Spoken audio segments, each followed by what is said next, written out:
Okay, for those who just joined us, we're just doing introductions, so if anybody wants to jump on in.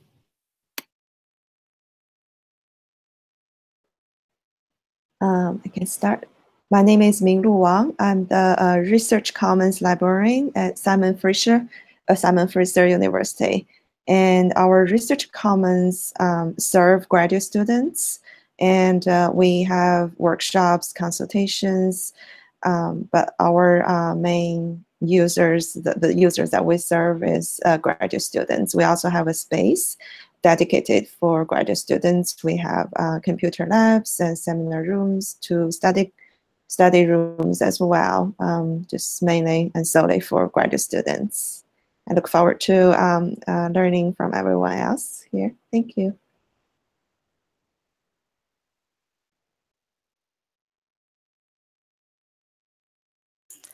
I can go next. So my name is Tanner Louie. I'm currently a reference intern at Northwestern University and also an instruction and outreach assistant at Loyola University. And in July, I will be starting my first full-time librarian job as an outreach and evening librarian at McDaniel College in Maryland. Tanner actually went to Loyola for undergraduate, so. Very cool. Hi, and hi, Jason.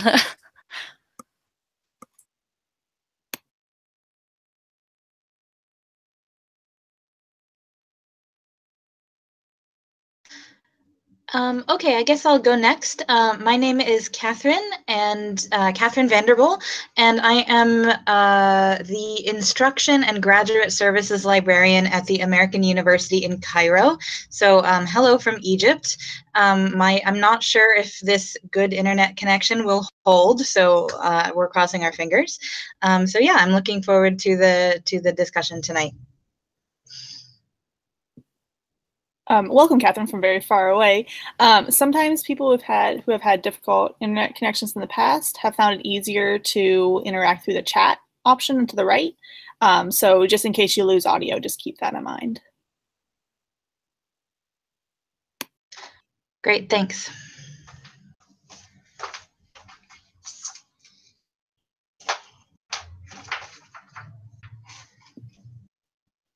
Okay, would anyone else like to introduce themselves?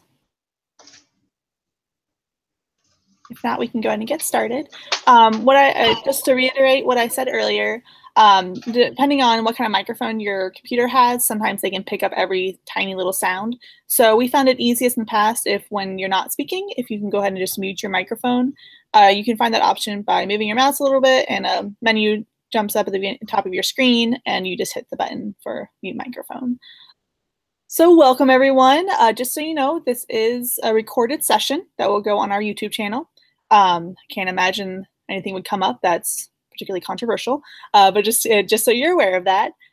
What we're talking about today is how we as librarians reach out to graduate students, postdocs, and adjuncts. A lot of times with our outreach, the reason we chose this topic is a lot of times when we think of outreach, we think of undergraduates, particularly first-year undergraduate students. So we wanted to open our traditional approach to outreach up. We wanted to open up a little bit and just include these groups that often get pushed a little bit to the side. So with that in mind, let's start off just by talking about when you have thought about your outreach to these groups in the past, what do you tend to think of? What do you tend to focus on?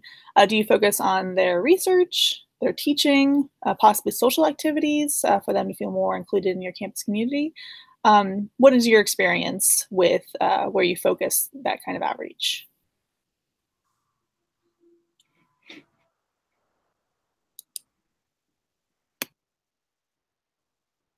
I can share a little bit. I guess I would say, so I have to give a disclaimer that I actually feel like I don't really work with postdocs that much, just because of the fields that I happen to work with. And I just don't think they really are that many postdocs I work with. But in terms of, I think it differs maybe for adjunct faculty versus grad students, but I would say definitely grad students focus on their research. And then also because a lot of grad students work as teaching fellows as well, like then also with their teaching, and I would say mainly on their research is the focus. for me personally, I would say some of the ways that I've interacted with them beyond like kind of subject focus on their research is also kind of like organization of research. I work with research management tools, and I feel like that's a big concern for students in terms of like how to organize stuff. Yeah, and then adjunct faculty, I would say that has not been a particular focus that we've had, although I do, now that I'm like thinking about it, like we support faculty, but adjunct within that group has not been a particular focus. But now that I think about it, I think like, the few interactions I have had with adjunct faculty, I feel like for them, they're trying to like get used to like a new strange environment where things are always done differently. So actually having this hangout, I'm kind of like, okay, maybe I should think about like, what are some good ways to reach out to adjunct faculty? So I'd like to think about that more, but I'd say mainly mainly the outreach so far has been teaching focus. Yeah, I find adjuncts they're kind of a difficult group to reach out to because they're often so different. Where there's not necessarily a commonality of where they even are in their careers. One issue we have at Grandview is that with our rapidly expanding student body, we have adjuncts teaching our Core 1 seminar course, which is basically the mandatory course that freshmen take their first semester, which not only teaches them how to write a research paper, but also just how to be a college student at Grandview. It's an enormously important course, and when you have an adjunct teaching it, as wonderful as they are, they're not as part of the campus community as our tenured or tenure track faculty, attending department meetings, etc. So I found actually social events with them have like a double impact, not only to be like, oh, hey, it's me, I'm the librarian who can help you with your research, but also you are a part of this campus community, and we want you to feel like that. And we also want you to tell your students about these different things that are going on in campus. So what have other people's thought? What kind of focus do other people have? At Flint, we're a little bit different because we are a commuter campus for the most part, and we have a very, very heavy focus on healthcare and that kind of thing for our grad students. So a lot of them are working, and they're not actually doing the traditional research postdoc path. They're coming back to get some sort of certification or to advance in their current field. Like we've got a certified registered nurse anesthetist program, and we just got a PhD in physical therapy. So it's kind of taking that next step. So reaching out to them is often a little bit difficult. I will say most of the stuff that we do, or I've been trying to do in the last year or so, has been plagiarism oriented, which is odd sometimes from a grad student perspective, I think, or it should be something they should be conversant in, but they're not. But definitely the research and the RefWorks kind of thing is another area that they are really interested in. And then with regard to adjuncts, I would say upwards of, close to 50% of our classes or our faculty are non-tenure track. So they're lecturers and they're coming to class and they are involved in department meetings depending on the department and that kind of thing. So reaching out to them is not always as difficult, but again, it depends on the department. So a lot of the healthcare fields, they're here to teach one class and then they're gone. Or they're, only teaching online. Like I've got a lecturer in Africana she lives in New Orleans. So reaching out to her has been a little bit difficult in like trying to maintain that relationship.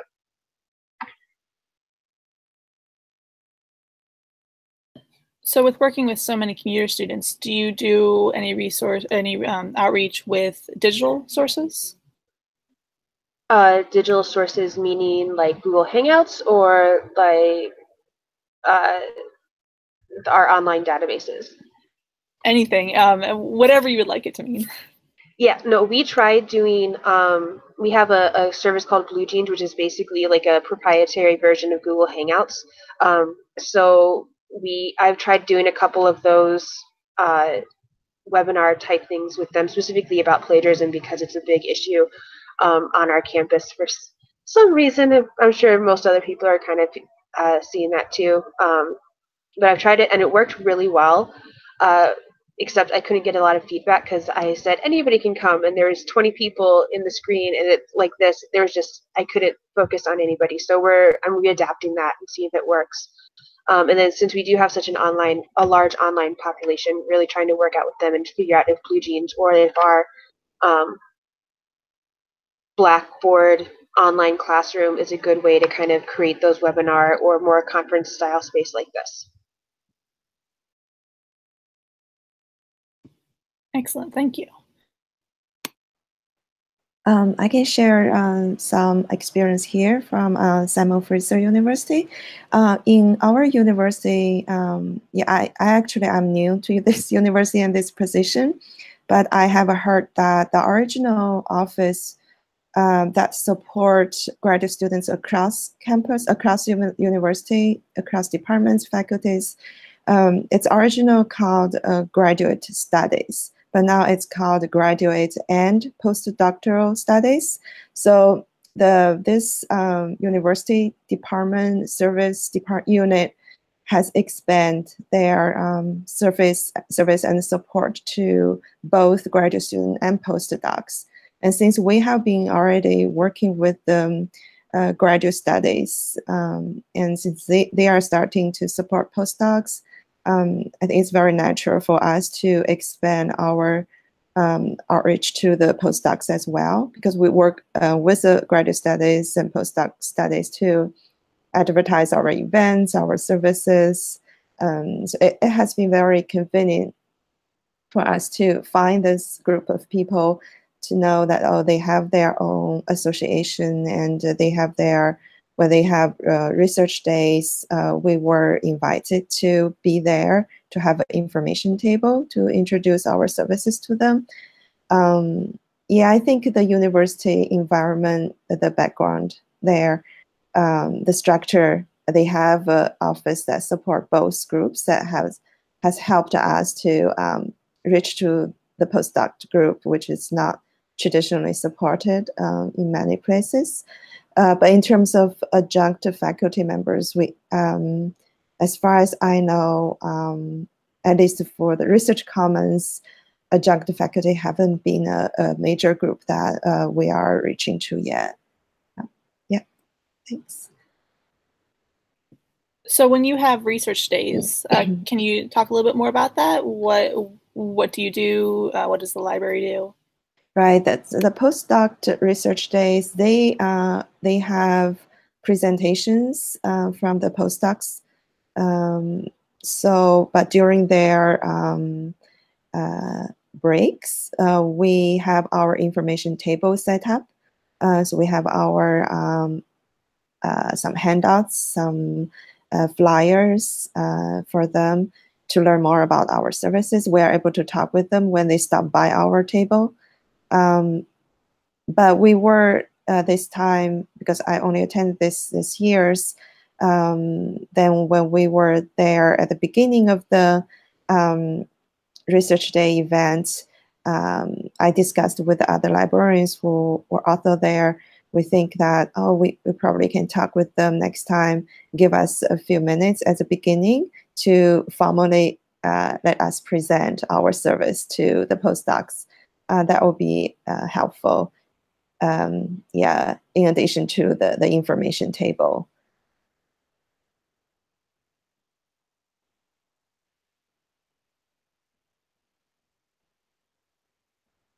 So you said in the future you want to do a presentation about services to postdocs at the research day. Right, maybe just a few minutes. They give a few minutes to, there's another department that they introduce. I forgot which one though, but then we think, oh, it's if they introduce the other departments, we could also be introduced at that time. Then we get everyone's attention that they know that we exist and we provide service to not just graduate students, but also to postdoc students. Yeah. Question, Minglu. Yes. On the research days, are these like a set day that you have to meet with people? Is it like a resource fair, or is it kind of a come do your research in a communal space? Is it kind of like a writing group? Or the research day is organized by the Postdoc Association, I think. So it's mainly about their research. They will have a few longer presentations and a few shorter presentations. They invite faculty and librarians as well to be judges for those presentations, and eventually there will be the best research selected based on the evaluation and the judges' evaluations. So it's a postdocs event. It's a research fair kind of event. Yeah. Okay, so it's kind of like a little mini conference. They're each presenting on their own research and giving them practice doing that? That's right, yeah. Okay, interesting. Mm-hmm.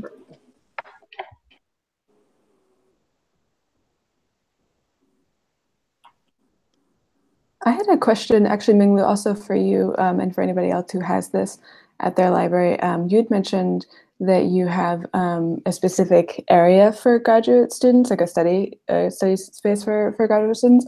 And I was just kind of interested in, I don't know if you know, like, you said you're recent, so I don't know if you know, like, how that came about and what value you found that it's had. I know that we've had some interest expressed about that, but we don't have a just a graduate student area in our library. Yeah, the space, the Research Commons space just for graduate students has been very valued by the graduate students. We recently did a survey, and this graduate student just say, oh, this is a great place. It's a quiet place that I can find in library. I can study there. I can focus, and they need more. They want to have more computer stations. They want a bigger space even. It's very successful actually, have a space just for graduate students, for them to focus on their own writing, or we have computers there. The computer were loaded with some particular research softwares, for example, NVivo. There might be others, some research softwares for graduate students to use as well. It's very successful actually, and students have had great feedback, and they want a bigger space to use. Yeah.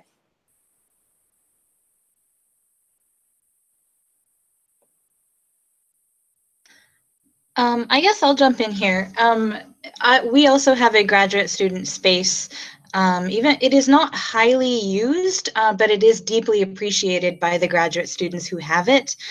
Quite a bit of our library is rather noisy, since for various reasons there's no real sort of student union or student hangout space. And so people who are undergraduates tend to use the library quite a bit for that kind of social gathering space.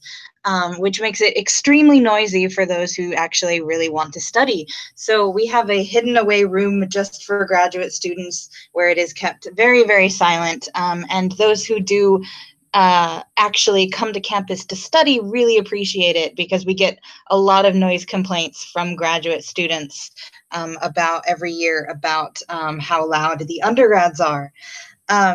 But I say those who use it because we are very much a commuter campus also.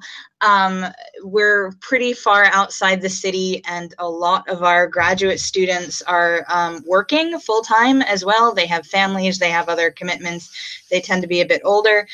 So usually they just come for their 5 p.m. to 8 p.m. class, and then they leave right away. So when it comes to my outreach, I have had to mostly focus on one-shot sessions in their classes, invitations into their class sessions, because that is when I can get the students to come. Once I meet them, they do occasionally meet with me in evenings for appointments, so that has been fairly successful. But when it comes to workshops, many of which I offer, every semester, I get, maybe 2 or 3 graduate students showing up for each, one of those workshops. And I'm willing to, put in the time for that, of course. It is just a little frustrating when I have 1,200 graduate students, many of whom really do need the research support. And this is where our institution is a little bit unusual as well, in that we have some graduate students who attended our university or other American style or Western European style universities in other places before they started graduate school. But we also have a large population of students who attended the public Egyptian universities. For many of them, it is their first time working academically with English. For many of them, they don't have any kind of research experience because their undergraduate study simply didn't include it. So I can have some very, I can have a class of 8 people and I've got every skill level from, someone can construct a Boolean search to someone else is asking me what a journal article is, in my graduate student level course. So yeah, those are that's sort of our situation right now. I'm kind of the one outreach person, but I've got quite a few contacts among the faculty, which is very nice in helping me support the graduate student work because they are aware that the students need quite a bit of support. And almost every one of our programs, our graduate students have to write a master's thesis at the end of their program. So there's a lot of pressure on them to build up their research skills quickly. As far as adjuncts and postdocs, I'll just say very quickly, we don't really distinguish these from the normal faculty or offer them significantly, different support. We tend to have faculty, new orientations for faculty and postdocs all together, and we talk about library services, and after that, it's sort of up to them to contact us later. So that is something I'm hoping to improve in the future, but we'll see. Excellent. Sounds like you've got a lot of challenges and opportunities there. I'm curious, a couple of you have now mentioned having a dedicated space for postdocs and grad students in your libraries. I'm curious, in those spaces, do you have certain either technology or certain resources in that dedicated space that you don't have necessarily in the undergraduate space?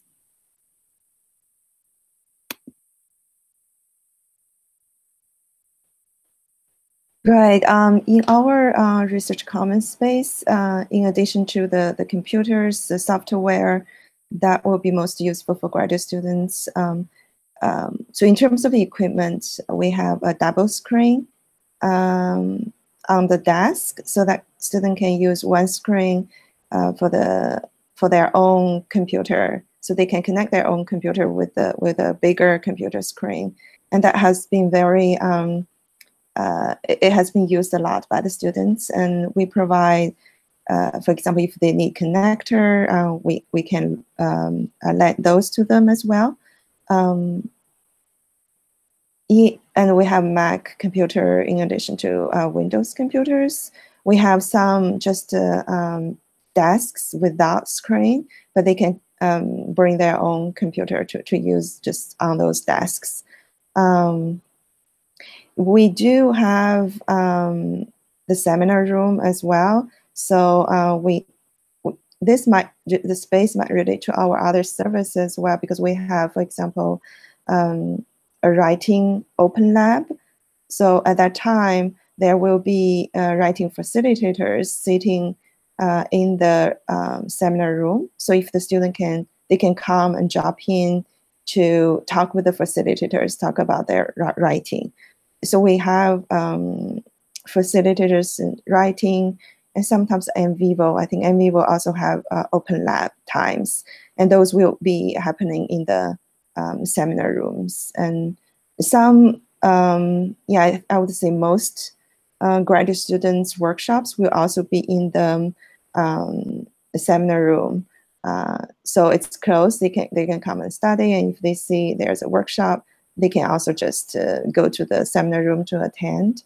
It's convenient for them, but they do need to register for the workshops. Yeah, so yeah, that's some additional facilities and equipments that we have in the Research Commons.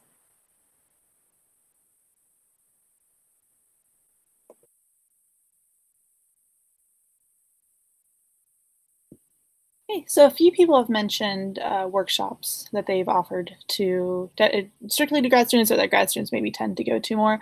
I think Anna, you mentioned a citation citation management software? Yeah, I did something similar at the University of Wisconsin-Madison. I said it seems like especially the bigger schools seem to really really like this because they have so much they have to keep organized. Does anybody else have stories about workshops that went well or didn't go well that they would like to share? And also, are there particular times of days or evening that tend to work more than others? Yeah, I've got a story. Can you all hear me? Okay, good. I was having trouble with my audio before. Hi, I'm Rachel. Sorry I was late. So I've been running workshops. My students are strictly grad students, so we have no undergrads at my school. So it's all grad students. And I had been advertising workshops, and they'd been asking for workshops for years since I started working at Antioch University. And I would host workshops. I would do them virtually. I would do them in person, and I'd get maybe 1 or 2 participants. And then last fall, I sat down with the Writing Center coordinator. I'd been to ACRL. I'd seen people talking about these research and writing boot camps they'd done, and I came back with workshop envy. I really wanted to have something, as interesting and diverse as what they were doing.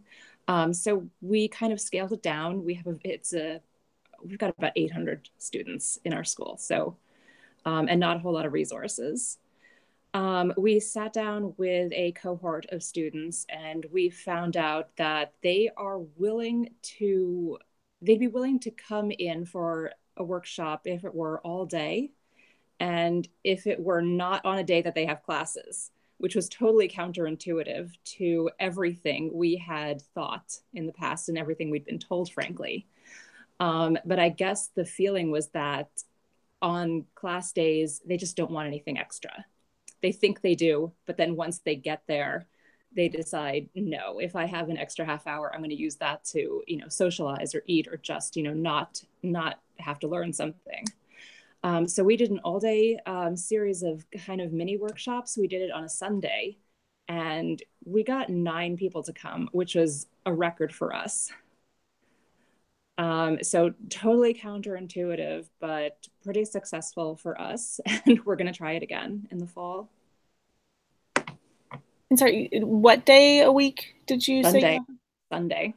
Sunday. Yeah. That really is counterintuitive. They were willing to make the commitment if it was going to be worth their time, I guess, if it was going to be all day, if we were going to feed them, and if they didn't have to come to class for anything else that day. The Sunday kind of tracks with something we see at our library, where Thursday night, Fridays, and Saturdays are dead, but then Sunday is homework day, so we get an influx of people. So that might be interesting to try something on a Sunday afternoon.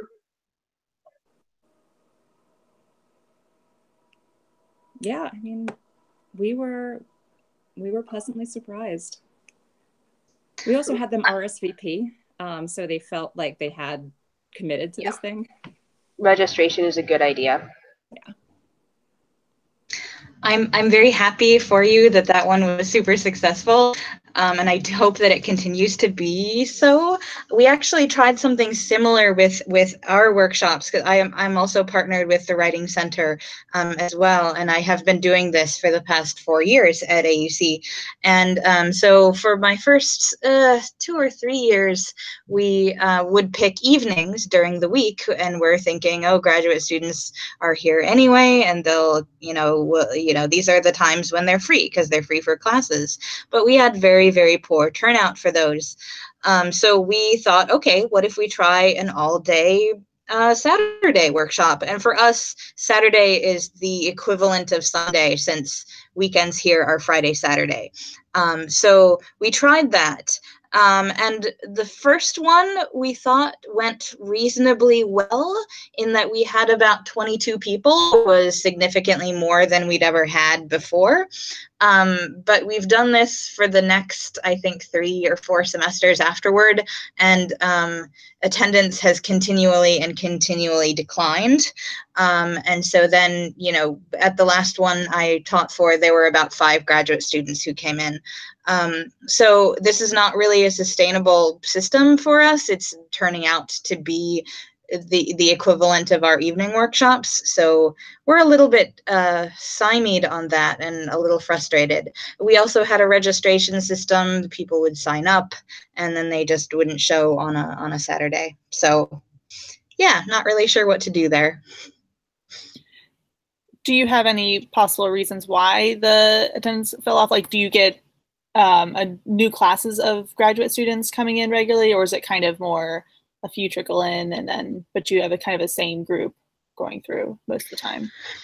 So we do have new classes of graduate students. I think one of the reasons why it's more frustrating for people is, and it's something that I find as an instructor frustrating myself, is that the people who attended these workshops were, again, at all different levels and often didn't have a whole lot in common when it came to their programs or to their fields of study. And so the instructors were trying to teach for everyone, and it was, you know, getting a little, you know, it was a little piecemeal there. With when I would do my library portion of it, we'd do a research session on that. You know, I would have no idea who would actually show up as far as what their fields of study were. Were they in their first semester or were they working on their thesis?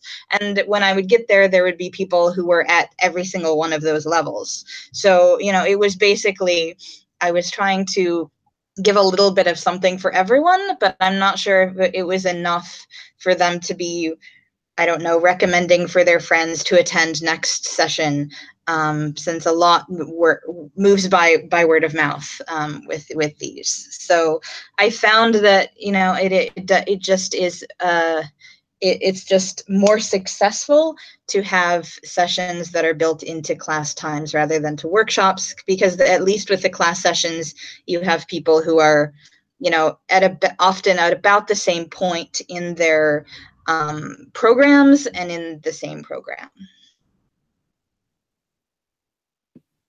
Yeah, I think that experience of we're trying to give a little bit for everyone, it's such a difficult thing. I ran into the same thing with transfer students. You know, we figured transfer students don't want to sit through another orientation because they've already done that at least once before at their previous institution. So we were trying to do brief workshops where we're going to cover a little bit of everything with the idea of, oh, if you want to know more about this topic or that topic, come talk to your librarian about it.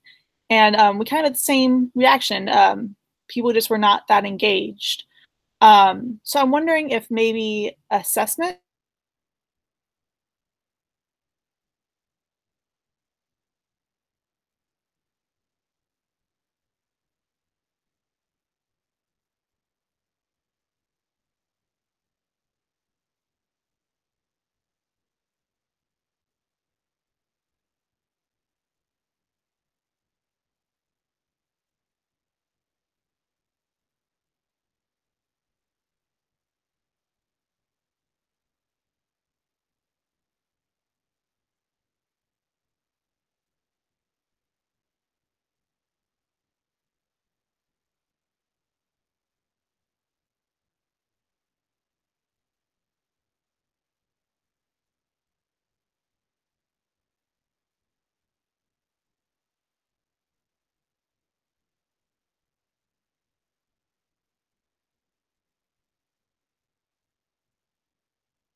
I think we lost Anna. Yep.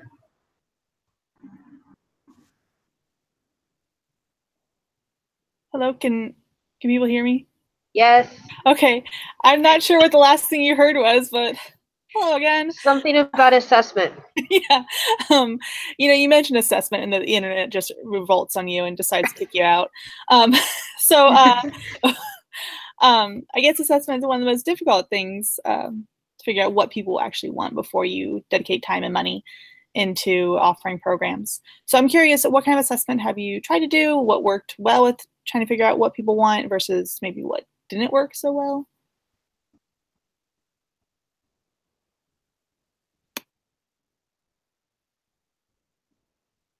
One of the things I did was the plagiarism workshops. I've become, I guess apparently it's my moniker on campuses now. Oh, Liz does these.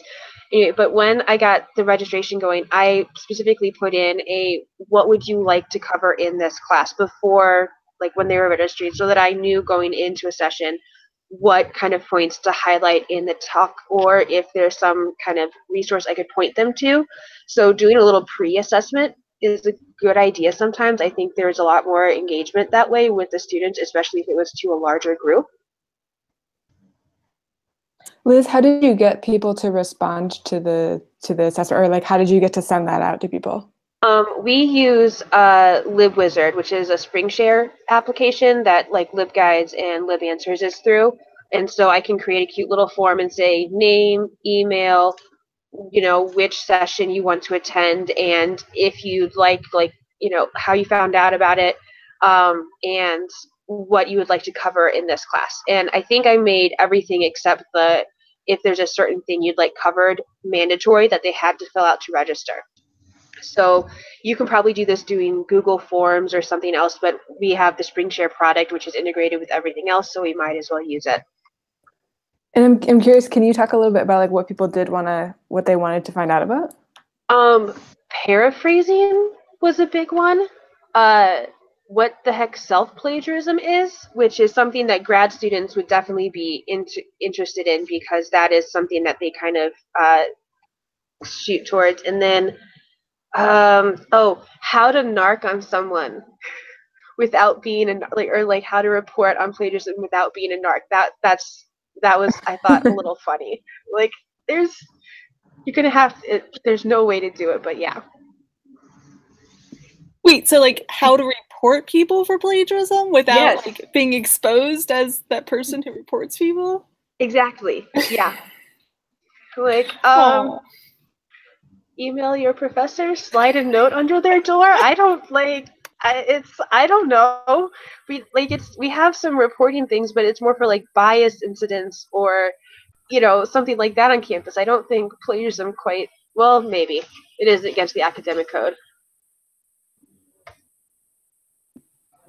So you've got a lot of rule followers on your campus. Yes, we do.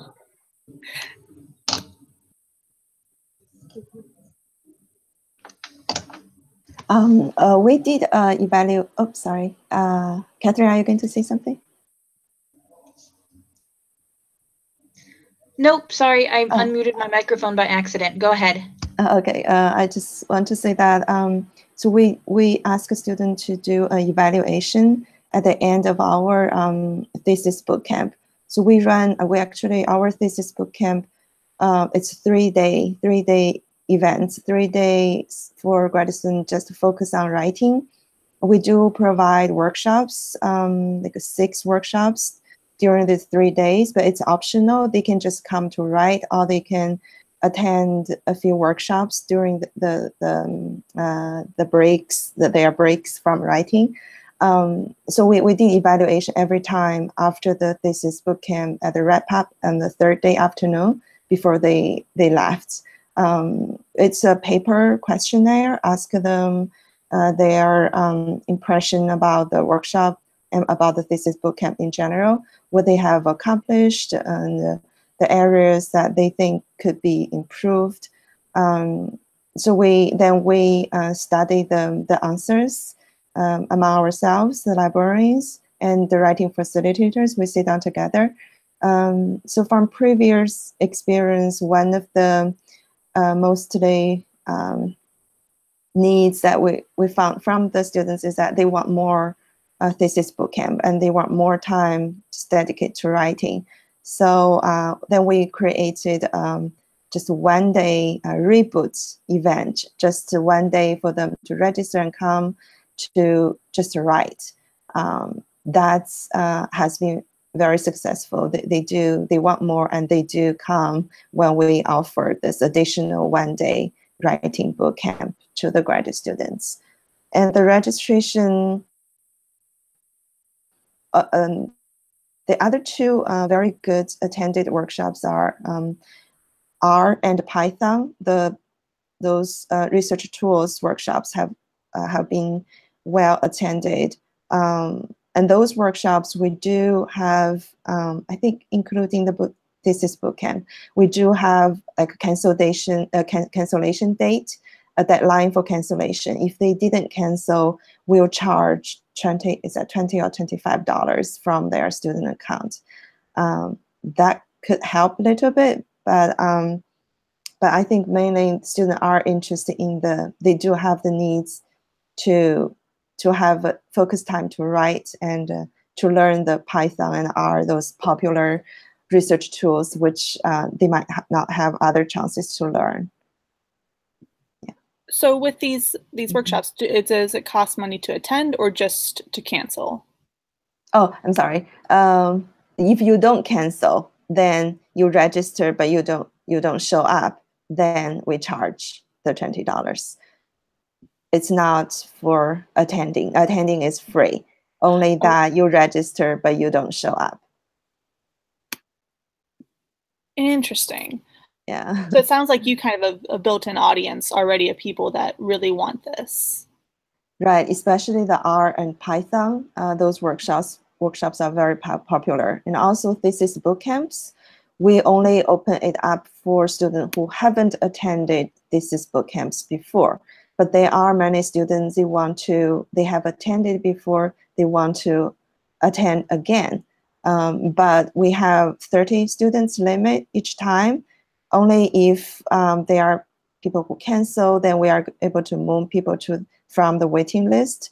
So I think so far for the thesis bootcamp, only those who are new to thesis bootcamp were able to attend. Those people who want to come back, we were not able to accommodate them yet. But the reboots is for people who attended before the thesis bootcamp 3-day event. They can come back to attend a reboot, a one-day event, one-day writing event. Yeah, those thesis bootcamps are successful, although it's very long, it's 3 days. But that, I think that also makes a difference in students' writing experience. 3 days, you can have a lot of writing accomplished, and that experience itself, make this event very successful. And words of mouth, students tell others, they tell their friends about this, and many students say, oh, I learned this from my friends. But attending this event itself also many times, beyond their expectation, they accomplish a lot in writing, and they really like the bootcamp. Yeah, and then in the evaluation, they always say, there will be many students say, I hope there are more chances, there are more boot camps that they can attend. Yeah. So do you partner with anyone else on campus for these boot camps? For the workshops, we invite, for example, a professor. He is very eager to share with students about writing, how to do a graduate student writing well, how to plan it, etc., etc. So that professor is a speaker that we invite, and there are also we invite graduate studies office, the assistant dean, and OSPOM person who are dealing with like supervisor-student relationship. So they come to talk about supervisor, the advisor, and student relationship. That workshop is popular as well. And we have writing facilitators. They are internal of the library. So the writing, the library writing support provides service to both undergraduate and graduate student. But we have, during the graduate student thesis bootcamp, facilitators will come to provide, they facilitate the whole event, and they provide individual consultations during the 3 days as well. So students can book appointment, they can talk with a facilitator about their writing during the 3 days. There are other, I think, yeah, we have Zotero or eventually the citation managers workshops during the time. There's another, like from student counseling service outside of the library. We invite one of the counselor to do a workshop on graduate student mental health, like imposter syndrome, how to deal with imposter syndrome. But the workshops are just optional. Yeah, but we do have people outside of the library to come to join and provide those. And that's usually, even if we have those workshops independent of the boot camps, then the attendance may not be as well as those within the thesis boot camp. Yeah. Does anyone else have any particular people they partner with on campus, whether they're College of Graduate Studies or I think Minglu mentioned the health services on campus? Are there any other partners that you found especially good to work with? We actually have a very involved student government on campus, and it's mainly made up of undergrads. There are a few graduate students who come in, but they're the people who really pushed for like our 24-hour library that we do at the end of the semester, and we've partnered with them on a couple other initiatives. So the past maybe 3 or 4 administrations have been very, very library or pro-library, which is kind of interesting. But we are definitely trying to build up a little bit more with the Writing Center and the Center for Teaching and that kind of thing to reach out to not only our undergrads and grad students, but even our faculty.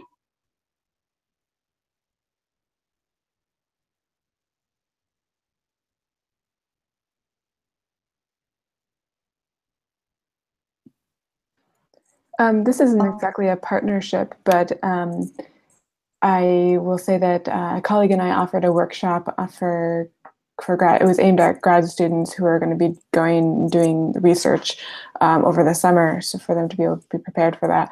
And we did that. So we offered that, just advertising like through the library, our normal channels and stuff. And we got one person who attended who was actually not a grad student, and then one of like head of our department happened to have a meeting with I don't exactly know the office, but there's one office that kind of gives out like a lot of grants for students for doing the research, and they ended up like they were interested in us holding this workshop again, so we did. And that time, then they actually like contacted the students who were getting those grants, and told them to go to this workshop. And then we got like 22 people who came, the grad students who came to the workshop. So I do think that sometimes, yeah, those kind of partnerships where you are not just relying on like library forms of communication, but like going directly to the office really makes a difference.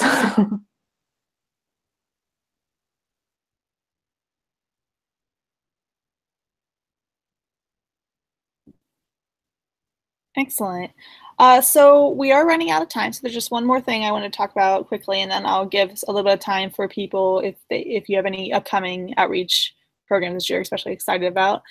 Give you a little time to share about that. One thing is about that differentiates particularly graduate students from undergraduate is that they are not only taking classes, they're teaching. So what kind of support does your library offer to both adjuncts, postdocs, and graduate students in terms of their teaching duties?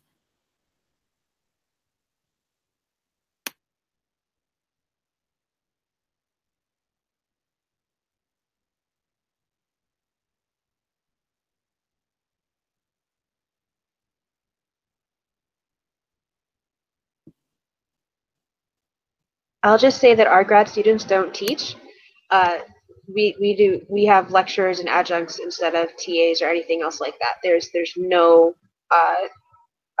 students who teach. They might tutor or they might guide like a supplemental instruction session through our tutoring department, but there's no teaching students on our campus. Well, I know at Grandview, and this is really more adjuncts, because they are often teaching 5 different places all over Des Moines in the course of even one day. A lot of them like having a librarian come in to do a research session, if only because I work at one place. I will be here Monday through Friday. I will not be going through 5 different campuses. So not only having that kind of research assistance, but also being like, here's this more permanent member for you to be able to go talk to. Because, you know, one of the big problems with having adjuncts, I mean, adjuncts are wonderful, hardworking people, but they tend to have less availability in terms of, can we meet for a coffee, just talk about the class any random afternoon. So that's one thing that I've been trying to develop more of.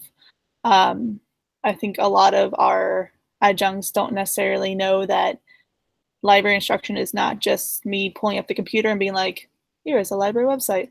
Let me click things and type things in and talk for like half an hour. But also informational instruction is, here's how you develop a research question. Here's how you incorporate research into your paper.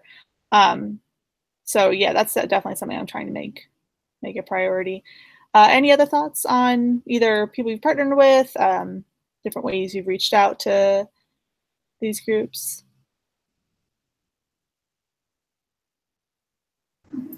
I would just add, and this is sort of this is a passive way that we're providing a service, but the library is pretty important in providing space for graduate student TAs to meet with undergraduates to have talks about class because they don't have offices. So we don't have necessarily a designated space, but we do know that graduate students are using our study rooms for that purpose, or our cafe, even if it's not a private conversation. So they kind of just use it all over. There is a push on campus by graduate students to get space, not necessarily in the library, but just in general. But again, that's a very passive activity. We're not really actively, other than just opening our doors. Yeah, the space issue is such an important question of where adjuncts and grad students are even located. So we've got about 5 minutes left. So I just want to open it up a little bit. You know, what programs are coming up that you're excited about? Do you have in particular any summer programming coming up? I know some of you are on different quarter system versus semester, so you might even have another quarter coming up. But for us, the library tends to be very quiet during the summer. I think we get just a few people in every day. We are a very small university and we don't have many students that take summer classes. So we take this time to do our summer reading program, which is a good way of, particularly with our faculty who are still on campus maybe once or twice a week during the summer. We invite them to come in and talk about any kind of book they're reading, whether it's something in their field or leisure reading. I'm always impressed by what kind of beach reads our faculty will bring up that I don't always expect. So what kind of programs are you planning? And they don't have to do with graduate students or postdocs or adjuncts, whatever you have coming up that you're excited about. Anna, can I ask you a question actually about the summer reading program you just mentioned? I was wondering, is that just like a very informal thing? Like people just come in and they just kind of meet over lunch and talk about stuff, or is there a presentation, or what form does it take? It's super informal. Basically, we make popcorn, we make lemonade. I try to supply a baked good, and then we just kind of sit every 2 or 3 weeks for an hour and talk about the different books we're reading. I try to keep a list of the books that are mentioned and share it. So if people are looking for beach reads or their vacation read, they can go look at the list. But yeah, super informal. I will say one of the programs that I started this past year was a school supply swap that has been fairly popular. So you bring in unused and in good condition school supplies that you aren't using anymore, so folders, index cards. We had a couple of graphing calculators even, and you just leave them on a table, and then anybody who wants them can take them. And so for our students who are very diverse, but also it's Flint, so there's a lot of socioeconomic factors that kind of hamper them, it's often a really good idea to support this. And we also got rid of all of the binders that have been donated for archival material. It was amazing. They were gone in 3 hours. It was crazy.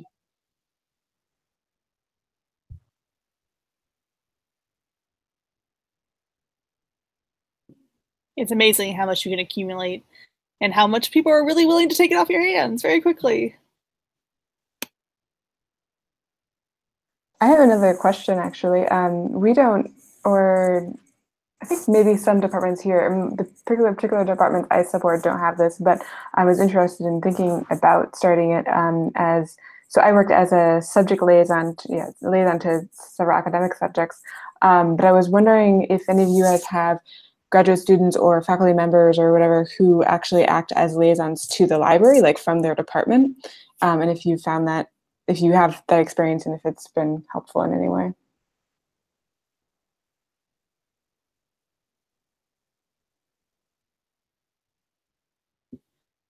We don't, but that's a super interesting idea. What do you envision a library liaison doing for the department? Would they bring back more news about new databases, new programs? What do you think of that? Yeah, I guess I was thinking of them being like a kind of point person, so I could have maybe a regular meeting with them, and they could be. I mean, our contact with departments, I think, often depends on like how good a relationship we have with like the department coordinator or something like that. So sometimes, we just rely on them, but to disseminate information. But sometimes I think that like getting it to, especially maybe for grad students, like getting it to a peer. And then I feel like a lot of you have mentioned kind of like word of mouth being a good way to advertise things. So like kind of trying to take advantage of that, the peer status, I guess. Anna, we have we have liaison departments. I've got a couple as well, and then it really depends on the department how big they are. Some of them will have a point person for the library, but really we rely on our faculty to help us with collection development. So a lot of their position is just collecting everybody's like choice cards or recommendations, and it's a little spotty depending on who is the point person and how on top of things they are. So it's great in idea, but at the same time, like if you've got a really good personal relationship with someone who is not the liaison from that department to the library, I would still make as many personal contacts as you possibly can.